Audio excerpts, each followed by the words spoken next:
A pandemia virou a cabeça de Jair Bolsonaro. A estratégia do presidente mudou.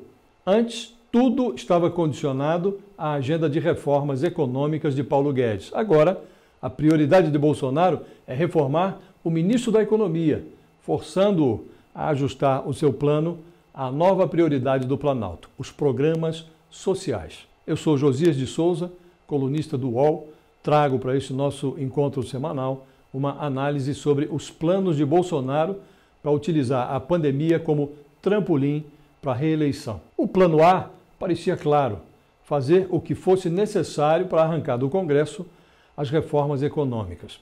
Destravada a economia, Bolsonaro seria o primeiro a se beneficiar. Um surto de crescimento o faria chegar a 2022 em triunfo. Deu tudo errado. A pandemia consumirá em 2020 toda a economia que a reforma da Previdência, a única aprovada em 2019, proporcionaria em 10 anos. Como não contava com o coronavírus e não imaginava que o plano A começaria a fazer água antes mesmo da chegada do vírus, o governo improvisa um plano B em cima do joelho.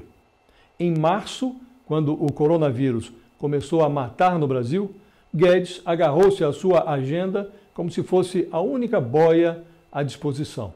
Numa entrevista à Folha de São Paulo, o ministro dizia coisas assim: o baque do coronavírus é temporário, o contágio sobe rapidamente, fica 3 meses e depois desaba.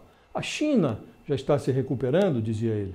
Guedes queria usar a crise como alavanca para reformas emperradas. Afirmava o seguinte: as reformas trarão as bases para gerar crescimento, emprego e renda após o surto. Com o principal auxiliar de Bolsonaro no mundo da Lua, coube ao Congresso puxar o debate sobre a necessidade de um orçamento de guerra para socorrer as pessoas físicas e as empresas. No debate sobre o auxílio emergencial para os brasileiros mais vulneráveis, Guedes propôs um socorro mensal de R$ 200. Bolsonaro acatou a sugestão. Partidos de esquerda se juntaram ao Centrão para impor uma derrota ao governo. Tramaram elevar o Vale Corona para R$ 500. Ao farejar a derrota, Bolsonaro mandou elevar para R$ 600.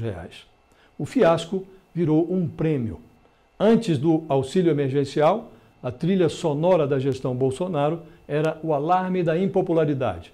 Hoje, o que se ouve no Planalto é o bumbo social de um presidente com um prestígio em ascensão. A percussão inclui a recauchutagem de programas herdados dos governos do PT. O Minha Casa Minha Vida vira Casa Verde e Amarela. O Bolsa Família torna-se Renda Brasil, uma espécie de tótem no qual a equipe econômica tenta grudar a sua agenda de reformas, agora convertida num asterisco do populismo social de Bolsonaro. Para aprovar o seu pacote econômico-social, o Planalto precisa do Congresso. O Centrão se dispõe a ajudar, mas alguns dos líderes do grupo já condicionam essa ajuda a uma repactuação. Exigem que Bolsonaro promova os partidos do Centrão de aliados a sócios do seu projeto de poder. Queixam-se da forma egoísta como o presidente fatura os efeitos do Vale Corona, sem dar crédito aos parlamentares. Depois de assumir o governo, sustentando que romperia com as expectativas anteriores, Bolsonaro impõe à pauta econômica uma administração caótica, adiando reformas inadiáveis. Na outra ponta, por onde escoam os gastos, o presidente não hesita em aplicar programas sociais de adversários. Paulo Guedes costuma dizer que nos governos tucanos e petistas, o Brasil foi aprisionado por um esquerdismo social-democrata. Disse que libertaria o país dessa prisão. No momento, o ministro tenta evitar que o populismo de resultados de Bolsonaro aprisione o seu liberalismo de gogó. Guedes precisa mostrar a Bolsonaro o óbvio: sem bilheteria não há circo. É isso. Até a próxima. Qual?